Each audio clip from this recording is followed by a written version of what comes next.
الحمد لله على ما مضى، والحمد لله على ما بقي، والحمد لله على ما سيأتي. الحمد لله على كل طعنة وخذلان وتجربة علمتنا وفتحت عيوننا. الحمد.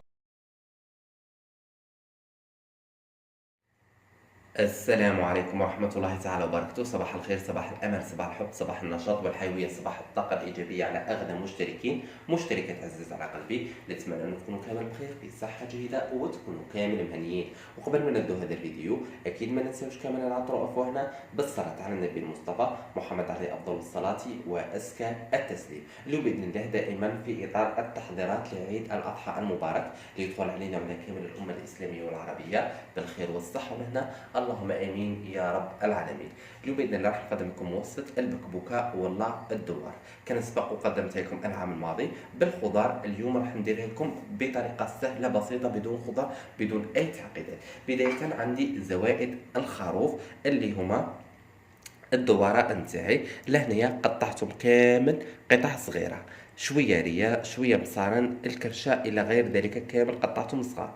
بالنسبه للكرشه كاين مناطق يكرطوا الكرشه وكاين مناطق ما يكرطوهاش، يعني هذه كملاحظه وانتم وما حبيتوا. اللهنيه بدايه غليت كميه من الماء، اللهنيه بعد ما غليت كميه من الماء وبعد ما قطعت كما قلت لكم لي زاباط نتاوعي، وكما قلت لكم شللتهم مليح بالماء والخل والملح، راح نخليهم هنايا يغلوا لي تقريبا مده 20 دقيقه حتى هذيك السبكه اللي فيهم كامل تروح لي.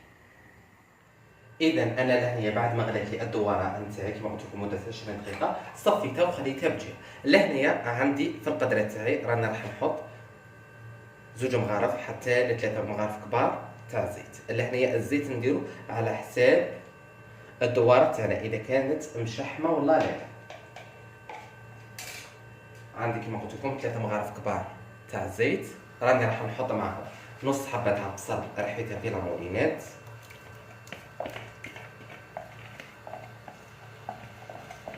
نخلي البصل تاعي يتقلي لي تقريبا مده 3 دقائق يذبل لي شويه ونعاودو نولي لكم ان شاء الله.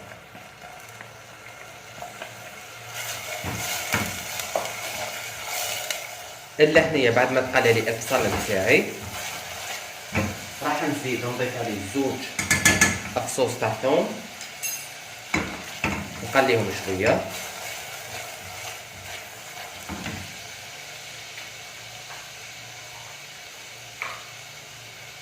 نزيد نضيف عليهم ملعقه اكل طماطم مصبره،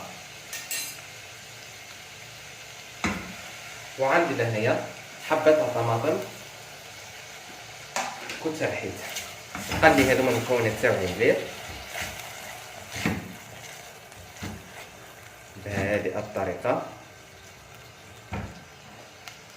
نزيد نحط عليهم كميه من الحمص،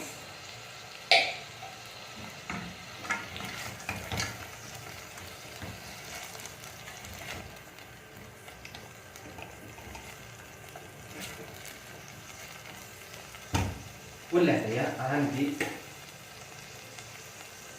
الدواره نتاعي اللي كنت صفيتها، نخليها تتقلي لي معاهم بهكذا، تدي لي من البنه تاع الطماطيش والبصل والثوم بهذه الطريقه.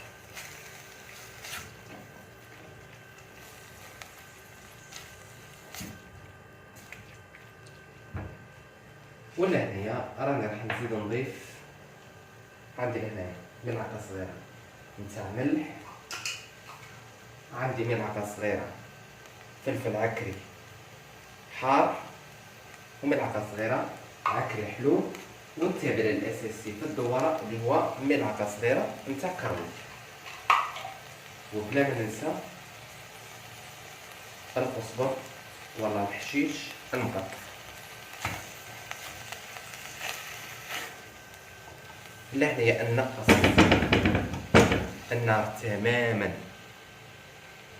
على الدواره تاعي، تقريبا نخليها مده 10 دقائق تقللي مليح مع كامل هذوك المكونات، وبعد ذلك راح نعاود نوري لكم ان شاء الله باه نمرقوا البكبوكه تاعنا مع بعض.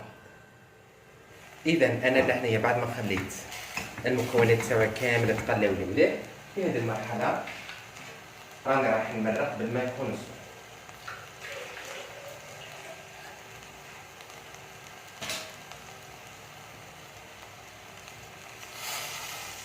نمرق قيس ما تتغطى لي كامل هذيك الدواره اللي عندي. اذا بهذه الطريقه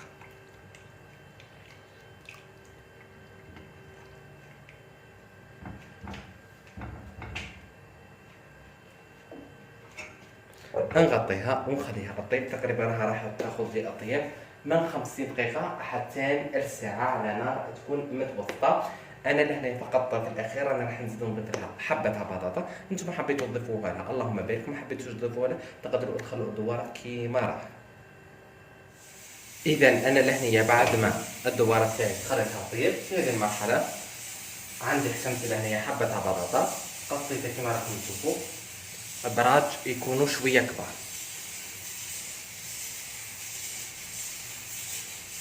هذه الطريقه.